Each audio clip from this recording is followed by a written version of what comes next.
La otra cara. Los frentes guerrilleros del EGP. Para que mis lectores puedan conocer a los terroristas convertidos actualmente en defensores de derechos humanos ligados al grupo impuesto tras el fraude electoral del 2023.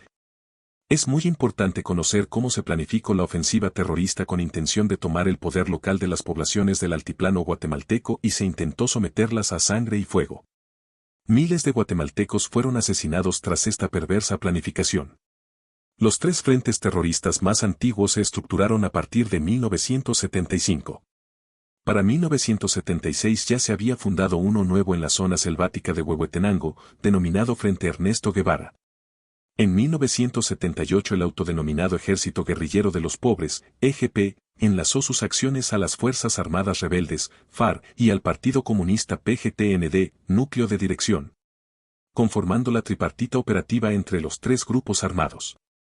A partir de ese momento con distinguidos empresarios, funcionarios y miles de ciudadanos fueron secuestrados y asesinados por esta amalgama terrorista.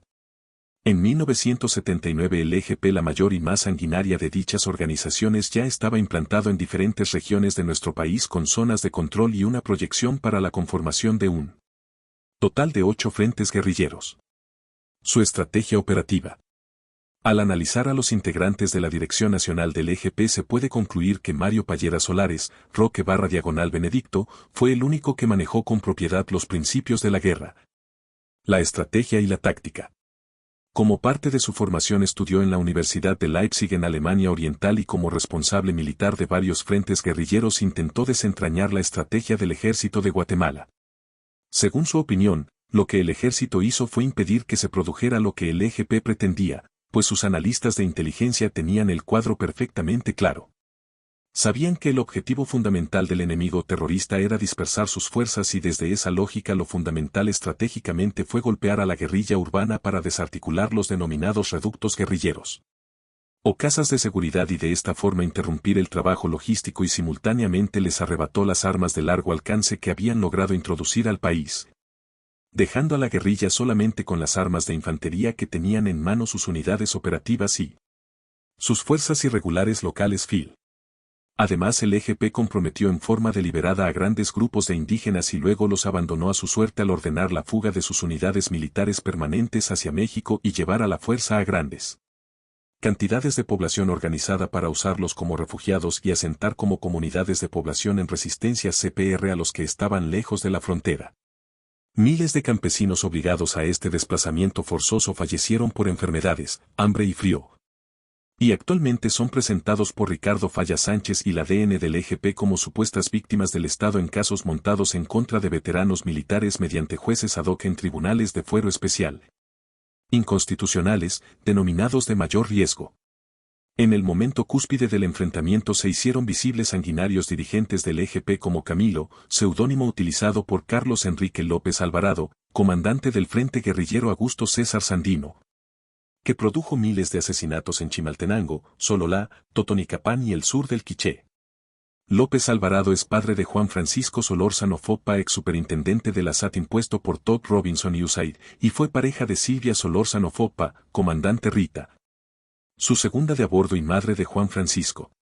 Durante el año 1979 la dirigencia del EGP había concluido su fase de implantación y desarrollo e iniciaron la más feroz y sanguinaria campaña de asesinatos y masacres destinada a obtener el control territorial de los departamentos en donde operaban, eliminando sistemáticamente a los representantes del poder local, alcaldes, funcionarios estatales, sacerdotes mayas y comisionados militares, que se negaban a incorporarse a esa organización.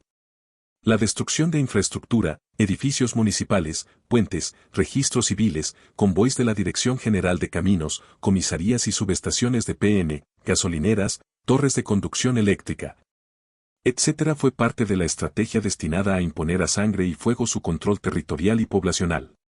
La emboscada de Chemalá, Nevaj, 4 de febrero de 1980. Tras fracasar repetitivamente en atacar el destacamento militar de San Juan Cotzal, los terroristas estaban deseosos de demostrar a los cubanos que podían propinar un golpe impactante al ejército. La credibilidad ante sus bases de apoyo se había visto disminuida, por lo que deberían ser más cuidadosos en la planificación y eficaces en la operación.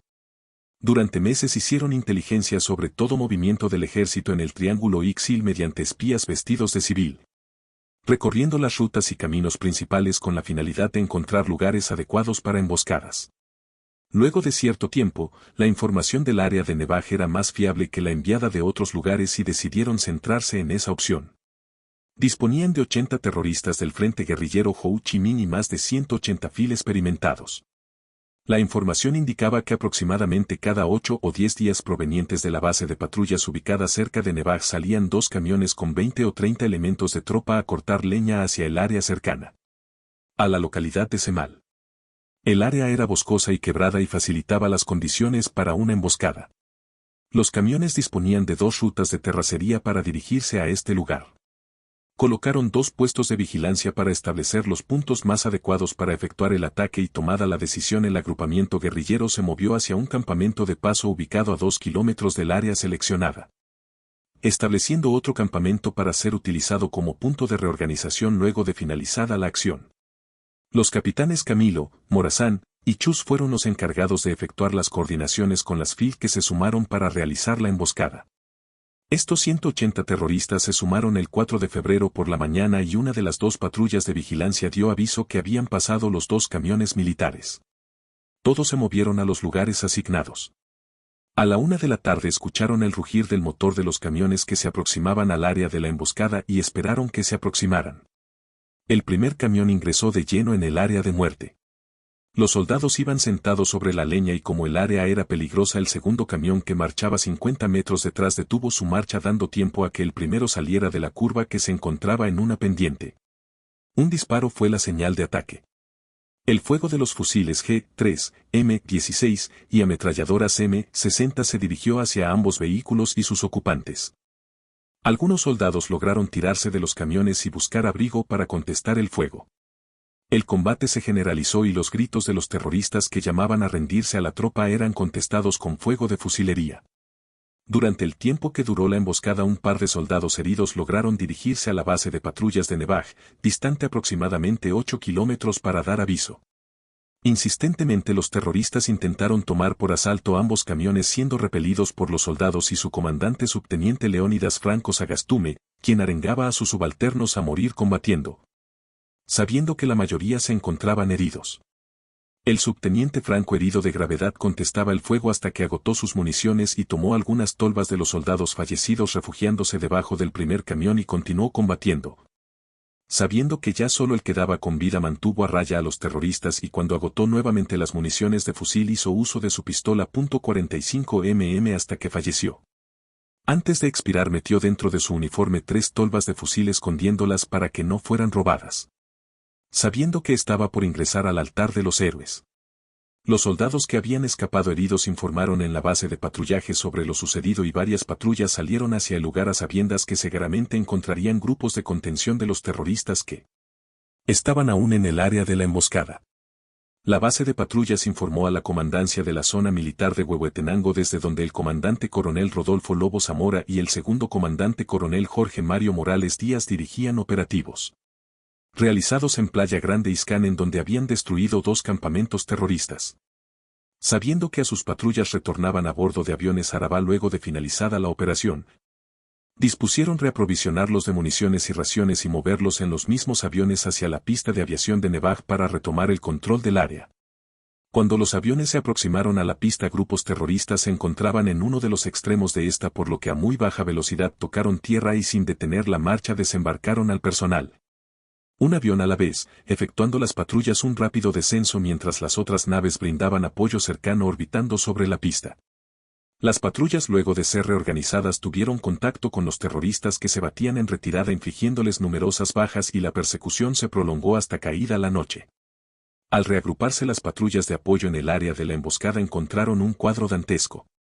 Al cadáver del subteniente Franco Sagastume los terroristas le habían deshecho la mano a golpes para robarle su anillo de graduación. El área estaba regada por la sangre de los soldados.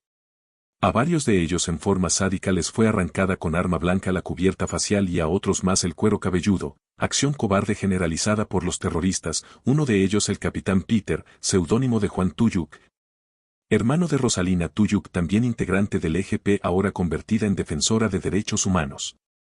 Como premio a su complicidad en la comisión de estos delitos de lesa humanidad, Rosalina Tuyuk fue galardonada en el Japón por sus actividades humanitarias.